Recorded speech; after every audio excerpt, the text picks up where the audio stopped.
So today we have a top floor flat. There's a sort of passageway on the side, but it doesn't look like it has any party walls. That's the side elevation, so it looks like a detached first floor flat. On the ground floor there looks like cavity wall insulation drill holes. Take some photographs of those, keep the auditor happy. And then if we look further up, we can see the same holes on the first floor. So down the passageway, we have the electric meter here. So here it says a multi-rate single phase watt-hour meter. So the multi-rate means that it's probably got two rates. So if we have a close look here, you can see the number one is flashing, showing today, well, it's the daytime. So that was the peak rate, and then number two, solid, is the off-peak rate. Okay, so there we go. And as well as that, it says 2 rate on here, and then there's a radio tele switch. These are soon to be turned off. I'm not sure when, but they're turning off the long wave radio signal. I got a video all about that. I'll drop the link in the description. We can also see some cavity wall insulation being pushed in here. It looks like just loft insulation, but this is the stuff from the fill. So here it says economy 7, 11:30 to 6:30. Okay, so that's the radio tele switch. And then this wire here goes to the meter and switches it from rate 1 to rate 2. So the rear elevation, that looks like a window at the top of the stairwell. So still I don't see any form of party wall going on here, so it probably is a detached flat. And that is the window there on the stairwell. There's the consumer units. They're quite old, but they are metal for isolating the peak and off-peak, with some actual fuses instead of trips. The corridor is separated by an outside quality door, so this can be an unheated corridor. So that means we need to measure the wall and its thickness. Get the tape measure out. And then the wall is 320 mil thick. And insulation as built, because I can't see any drill holes. So in the bathroom we have a electric shower, and then the heating is Dimplex Quantum high heat retention storage heaters, and what we want is a picture of that to show that it's a QM100. Not to be confused with the RS version. The earlier versions had little windows here like that. I've got a full usage playlist. I'll also drop the link in the description for best usage of these quantum storage heaters. And here's another one. And that one looks like a Quantum 100, even though it's been painted over. Series G. So quite a newer of the old ones. Low energy lighting. Double glazing. So here we have the intermittent strip, and when we're doing EPCs, it's like unknown date unless you can see a date stamp. So then it will ask you whether it's UPVC, which this is, and then you will need to know the thickness of the glass. Now you can get these little reflectors that go like on here. They're a bit fiddly to use, but you can straight away see that that's 16 mil, not 12 mil or 6 mil. So yeah, 16 mil. Unknown date, UPVC, double glazing. Now if we open the window, get rid of this security thing, we can then measure the wall thickness. Now the wall thickness is 360 mil. So that was a lounge, this is bedroom 1, or the only bedroom, and then there's a QM70 here. High heat retention storage heater, more glazing, same sort of age, low energy bulb.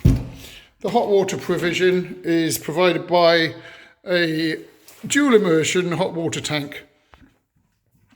The bottom one runs on the off-peak. You can see the wire going back and it says off-peak, night. And then the one next to it is day, and that runs to the top one.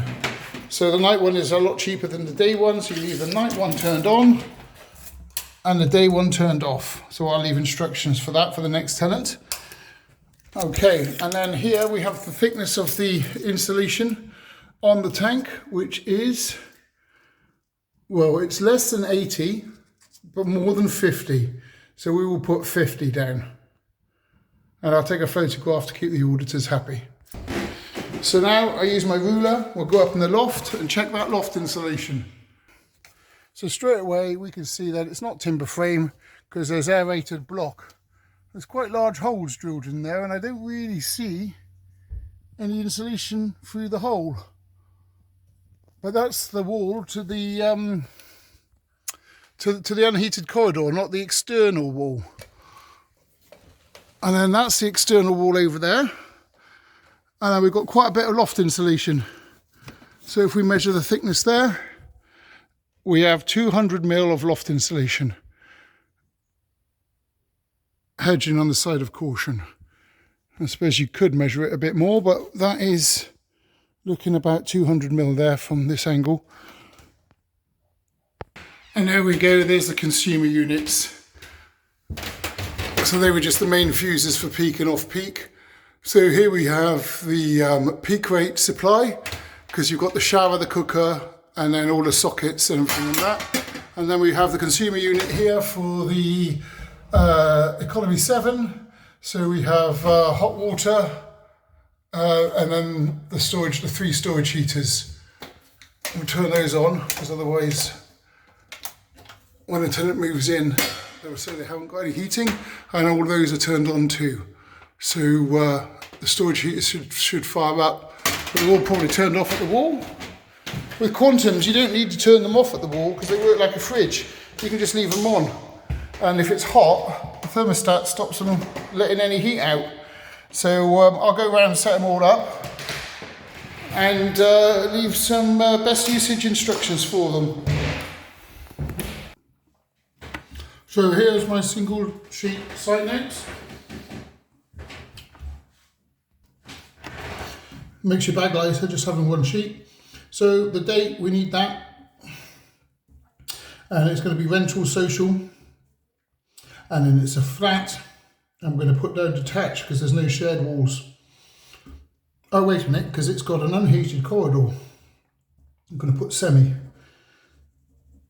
Even though it's detached, there's nothing attached to it, but unheated corridors form part of the party wall. Suburban, we have no extensions, we have no mains gas, and we have a dual rate meter, economy 7. We're going to measure it internally, and it is a top floor flat on the first floor with a unheated corridor, which we'll measure later. Number of habitable rooms is 2. Bedroom and a lounge, and we have 5 bulbs hanging from the ceiling, and all of them are LEDs, so low energy bulbs. We have an electric shower, mixer shower and no bath, and then mixer shower and no bath, so 100. The build date of this property I would say is the early 90s by the aerated blocks that were in the loft. And then the age of the electrical systems. Okay, so main property has cavity walls, which was 330 mil thick, and it was filled cavity.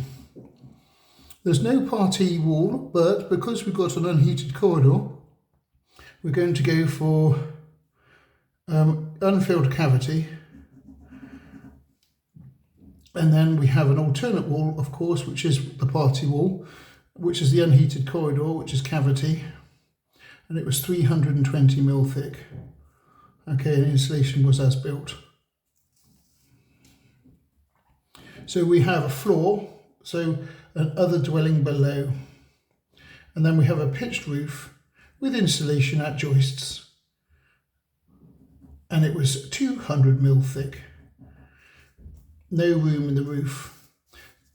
The water cylinder was a medium-sized tank with spray foam, and it was between 50 and 80, but less than 80, so we'll go with 50 mil. Okay, and that was a dual immersion, which is on these silencers down here. Okay, secondary heating, there was none.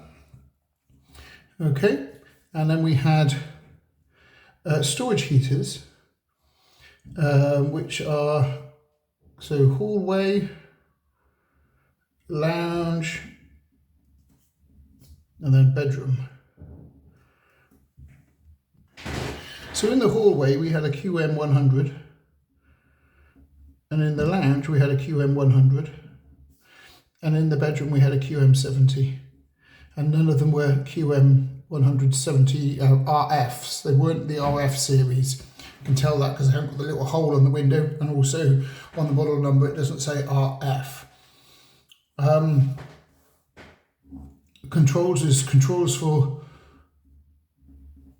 high heat retention storage heaters. Okay, so now for the windows. I didn't use my low E detector because auditors aren't taking that as valid anymore.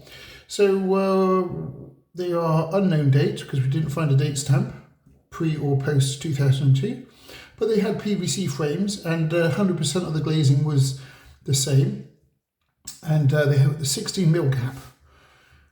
Okay, so there was no open fires, naturally ventilated, 100% draft proof because the front door had a draft proof strip on it, and all the UPVC windows had a draft strips on them.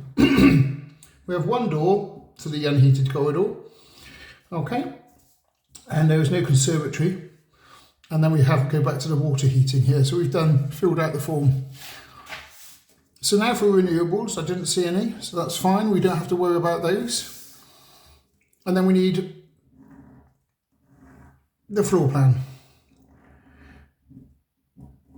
And then we have an unheated corridor.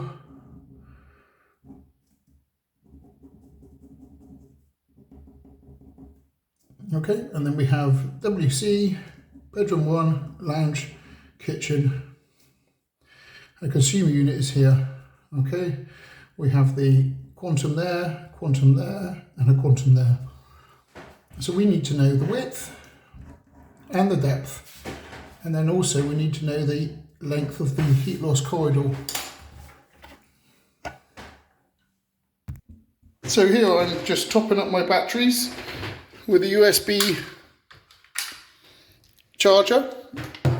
So my Lekia disto measurer will work better because it's got batteries. There we go, full power. So yeah, if you like that idea and like my ladders, like the site notes, check out the link in the description for what's in my bag. And there's a link to all the stuff that I use to do my EPCs. So the Lekia Disto D2, I've had that for like over 10 years. Now it's just taking the width.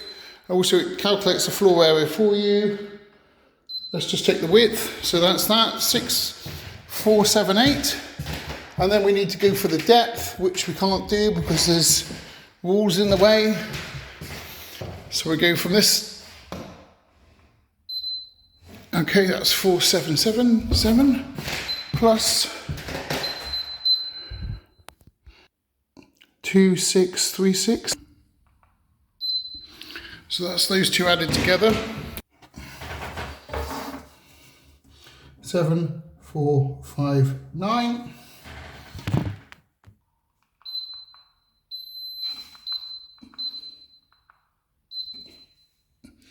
$6,489. 6,489. And now the heat loss corridor. The heat loss corridor is 4,796.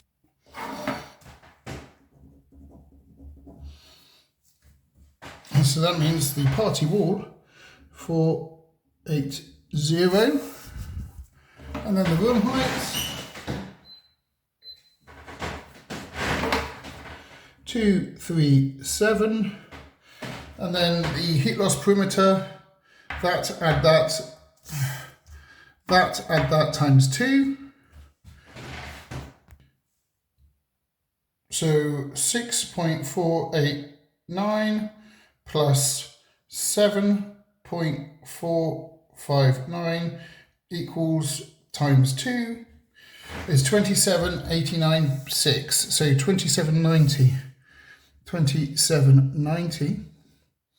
And then the floor area, 6.489 times 7.459 equals 4840. 4840. And that's it. Just take some photos of your site notes, and then I store them all onto a SD card on my phone.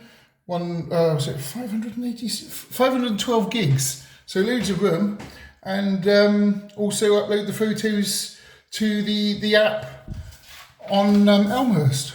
Right, well, thanks for watching, and don't forget to like and subscribe, and also don't forget to look in the description for links to what's in my bag and other useful tips. Okay, thank you, bye.